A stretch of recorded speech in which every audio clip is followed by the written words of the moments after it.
អ្នកដែលផ្លេច password អញ្ចឹងមានវិធីមួយទៀតដែលមិនបាច់ចាំតាក់ទងពួកខ្ញុំនេះ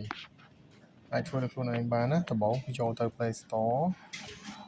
ហើយអ្នកនរគ្នា search ពាក្យថា SQLite S ទូចក៏បានធំក៏បាន SQL នេះខាងលើគេហ្នឹងវាដាក់ថា SQL ITE select វាមក download app មួយឈ្មោះថា SQLite Database Editor select វាមកហើយចុច install អាចរងចាំមួយផ្លែតអូខេអញ្ចឹងវា complete ហើយបើកវាមក open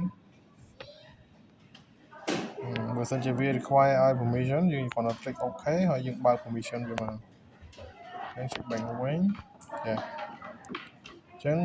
យើងត្រូវដឹងថា file យើងទុកនៅណាអញ្ចឹង file យើងទុកក្នុង file explorer folder ដែលមានឈ្មោះថា eco plus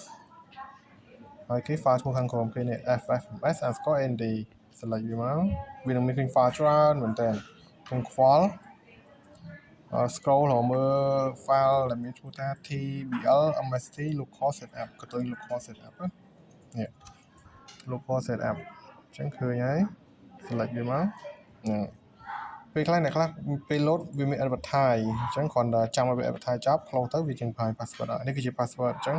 អ្នកនរគ្នាគ្រាន់តែ capture password ឬក៏ note កន្លែងណាមួយទុកទៅហើយអាចមក lock ជាមួយនឹង